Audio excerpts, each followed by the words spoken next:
الحمد لله رب العالمين، الصلاة والسلام على خاتم النبيين وعلى آله وصحبه أجمعين، أما بعد، فأعوذ بالله من الشيطان الرجيم، بسم الله الرحمن الرحيم.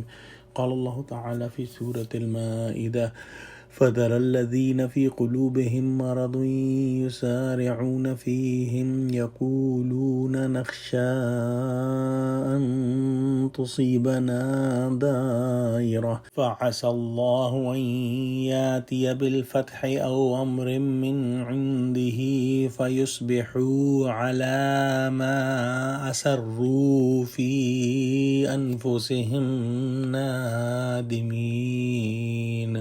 ترجمہ: تو جن لوگوں کے دلوں میں نفاق کا مرض ہے، تم ان کو دیکھو گے کہ ان میں دوڑ دوڑ کے ملے جاتے ہیں، کہتے ہیں کہ ہمیں خوف ہے کہ کہیں ہم پر زمانے کی گردش نہ آ جائے، سو قریب ہے کہ خدا فتح بھیجے یا اپنے ہاں سے کوئی اور امر نازل فرمائے، پھر یہ اپنے دل کی باتوں پر جو چھپایا کرتے تھے پشیمان ہو کر رہ جائیں گے۔ منافقوں نے عہد نبوت میں جو یوں کہا تھا کہ ہم اگر یہودیوں سے تعلق نہ رکھیں گے اور ان سے دوستی ختم کر دیں گے تو ہمیں ڈر ہے کہ آڑے وقت میں یہ ہمارے کام نہ آئیں گے اور ہمارے کوئی کام آنے والا نہ ہوگا اگر اسلام کا غلبہ نہ ہوا اور یہودیوں سے بگاڑ کر بیٹھیں گے تو ہم کہیں کے نہ رہیں گے، یا اگر کسی قسم کی کوئی گردش آ گئی، قحط پڑ گیا، مہنگائی ہو گئی، تو ساہوکار یہودیوں سے جو امداد مل سکتی ہے سے محروم ہو جائیں گے۔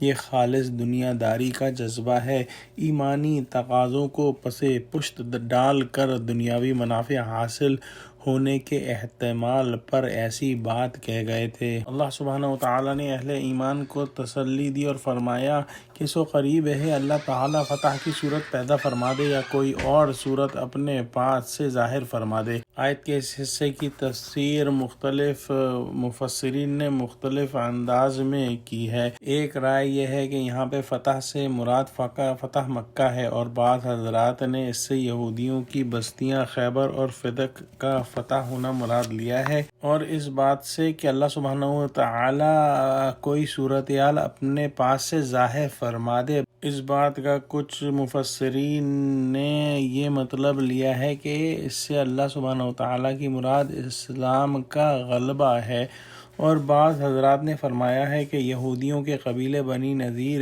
کی جلا وطنی ہے، جنہیں سن 4 ہجری میں جلا وطن کر دیا گیا تھا۔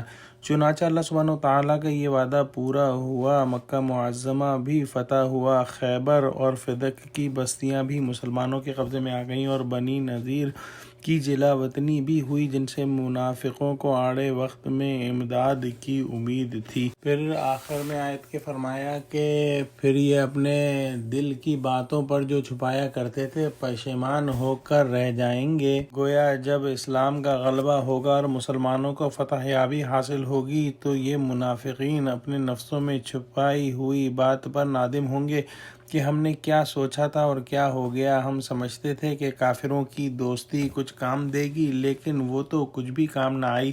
نیز بعد میں ان کا نفاق بھی کھل کر سامنے آ گیا، کافر تو مغلوب ہوئے اور یہ مسلمانوں کے معتمد نہ رہے، یہ بھی ندامت کا سبب ہوا۔ اگلی آیت میں ارشاد فرمایا: وَيَقُولُ الَّذِينَ آمَنُوا أَهَٰؤُلَاءِ الَّذِينَ أَقْسَمُوا بِاللَّهِ جَهْدَ إِيمَانِهِمْ إِنَّهُمْ لَمَعَكُمْ حَبِطَتْ أَعْمَالُهُمْ فَأَصْبَحُوا خَاسِرِينَ۔ ترجمہ: اور اس وقت مسلمان تعجب سے کہیں گے کہ کیا یہ وہی ہیں جو خدا کی سخت سخت قسمیں کھایا کرتے تھے کہ ہم تمہارے ساتھ ہیں؟ ان کے عمل عکارت گئے اور وہ خسارے میں پڑ گئے۔ یعنی منافقین کا نفاق کھل کر سامنے آ جائے گا تو ایمان والے کہیں گے کیا یہ وہی لوگ ہیں جو اللہ کی قسمیں کھاتے تھے کہ ہم تمہارے ساتھ ہیں؟ ان کا باطن تو کچھ اور ہی نکلا۔ جھوٹے کو جب اپنی بات کو باور کرانا ہوتا ہے تو بڑی بڑی قسمیں کھاتا ہے۔ منافقین بھی ایسا کرتے تھے۔ سچے کو قسمیں کھانے کی ضرورت نہیں ہوتی،